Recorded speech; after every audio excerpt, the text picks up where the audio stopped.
بسم الله الرحمن الرحيم. اهلا بك في الحكايه بالبلد. النهارده حصل ترند كبير قوي وغريب قوي. الترند ده بيحكي ان منى زكي دخلت السجن، وان هي عامله قضيه نصب كبيره قوي قوي قوي قوي ومش عارف ايه وكلام من النوع ده. لقينا بحثنا في الموضوع، لقينا ان الموضوع كله اشاعه وكده. هو الموضوع كله ان المحكمه حكمت على الفنانه منى زكي بدفع غرامه 4 مليون وكسور. طب بتعود ايه ال 4 مليون وكسور؟ هو الموضوع كله ان الفنانه منى زكي في سنه 2004 كانت شاريه شقه في المهندسين، والشقه دي كان عليها زي ما تقول قسط بنكي او دين في تبع البنك. المهم الفنانه طبعا ما كانتش مكمله القسط، فيظهر ان البنك جاب عليها احكام او حاجات شبه ذلك، فباعت الشقه لمهندس، والمهندس بالفعل اشترى الشقة. بعد ما اشترى المهندس الشقة يتضح إن الشقة عليها مديونية، وجي البنك عايز ياخد الشقة. طبعا الراجل المهندس راح دافع المديونية اللي كانت موجودة عن الشقة، لأن هو ما كانش سأل، لأن طبعا هو بيشتري من فنانة كبيرة يعني، فما جاش في باله حاجة زي كده.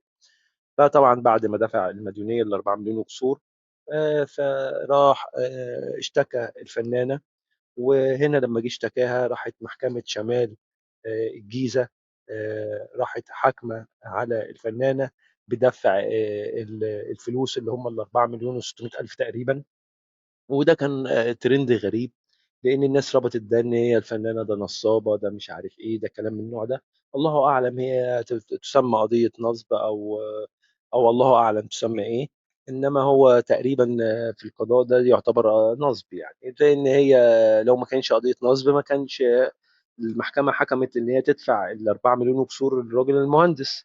وده شيء غريب برضو ان انت ست فنانه كبيره، وهي طبعا ال 4 مليون وكسور بالنسبه لفنانه زي منى زكي، وخصوصا برضو ان هي جوز احمد حلمي برضو فنان كبير برضو، فده مش مبلغ يعني اللي هي هتخش السجن بسببه يعني، فاكيد هتدفعه.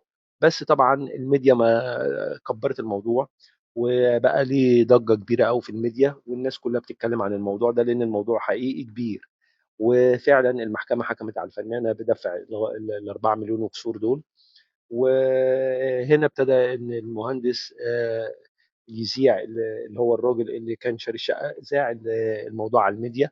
وطبعا اتجهت الفنانه النهارده او المحامي طبعا او فريق المحامين بتاعها راحوا عشان خاطر يخلصوا الموضوع في المحكمه، لان الموضوع اصلا ان الشقه مديونه لاحدى البنوك اللي كان مغطي الفنانه في الشقه دي.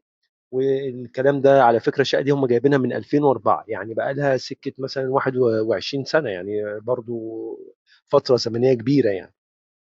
ده كان ترند وكنا لازم نتكلم عنه، لان هو ترند غريب. وبصراحة انا برضو مش مستوعبه، يعني ازاي انت فنانة كبيرة زي كده او نجمة كده او مرتاحة ماديا تعملي فعل زي كده؟ ده كان ترند ولازم كنا نتكلم عنه. وشكرا على المتابعة، ويا ريت الاشتراك في القناة، ولو في اي حاجة يا ريت تكتبوا لنا في التعليقات عشان خاطر نعمل حلقات تانية. واهم شيء الاشتراك في القناة عشان يوصلك كل جديد، وتشوف الحلقات اللي فاتت وتشوف